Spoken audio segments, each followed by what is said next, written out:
everyone! Ngayon, hindi nyo makikita yung pagmumukha ko, yung maganda kong mukha.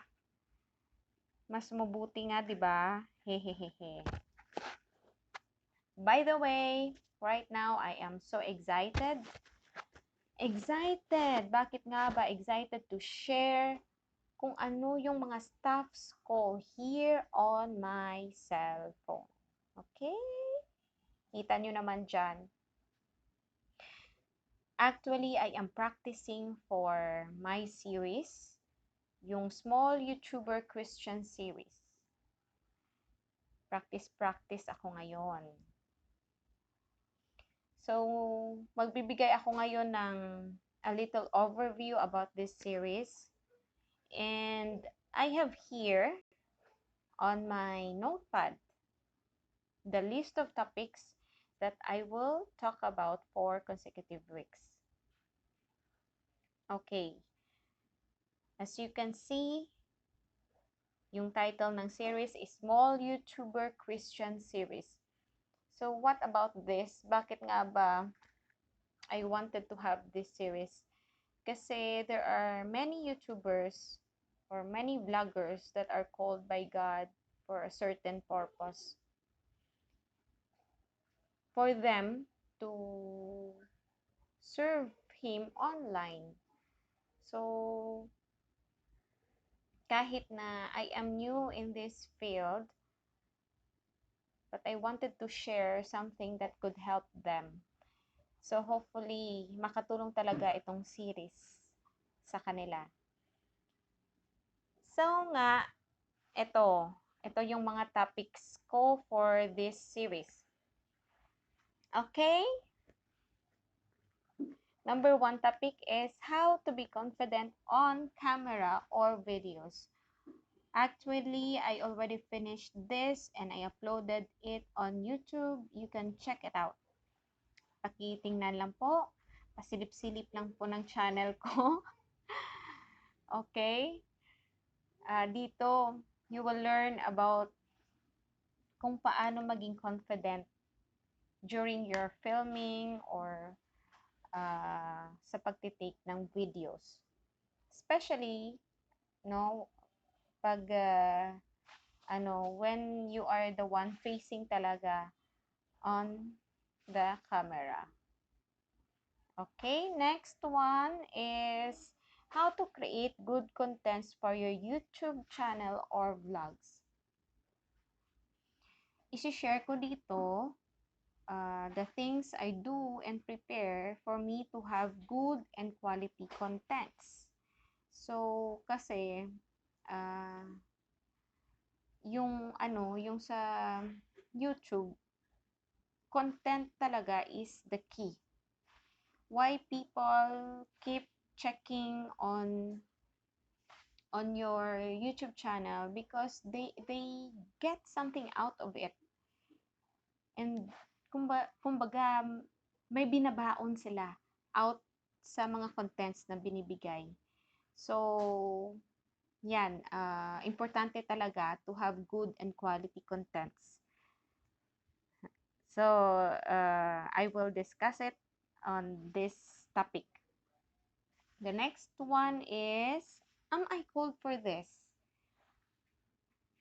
I don't know for you, maybe may mga duda ka, may mga doubts ka sa sarili mo, sa calling mo.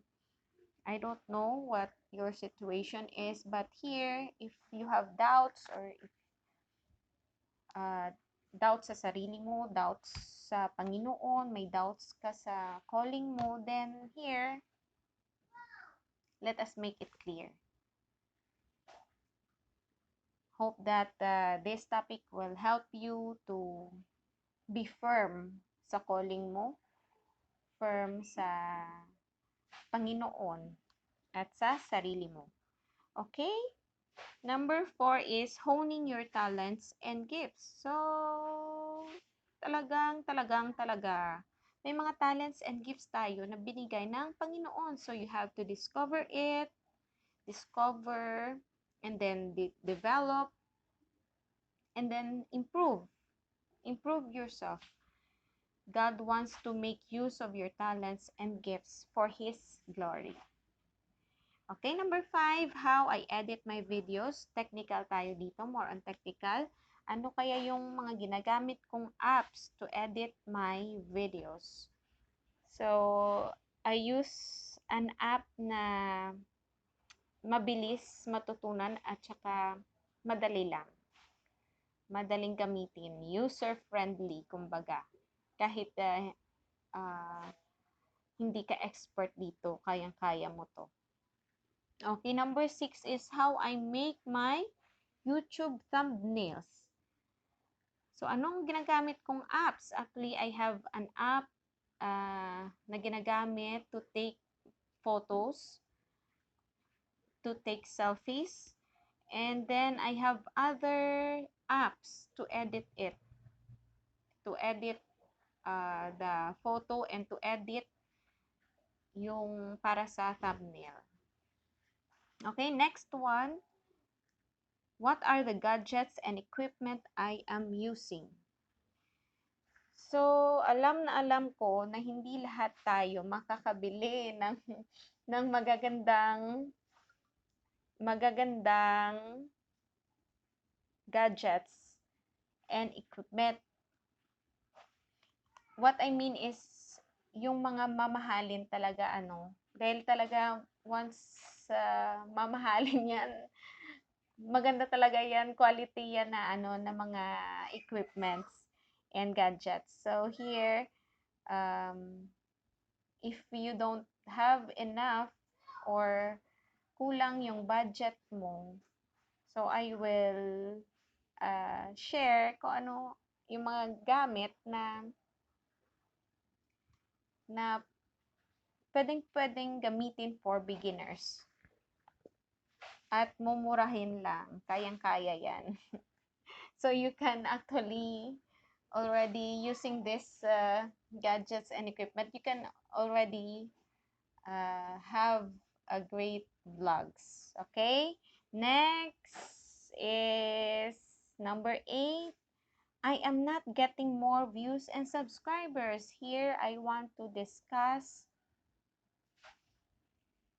if your expectations are not met or not yet met. Kasi ito talaga yung iniisip ng ng isang YouTuber or vlogger na we wanted to have people keep on viewing sa mga ginagawa natin and na maraming magsa-subscribe sa YouTube natin. So, dito, let's talk about mga expectations natin. And if these are not yet met, what are we going to do? Okay? So, ayun. Ayun ang 8 topics ko for my Small YouTuber Christian series. So, hope na excited rin kayo dahil ako I am super, super, duper excited for this. I'm really excited to share this and hopefully that you will be blessed by this. Okay? JAM-STER here. I perspire to inspire, not to expire.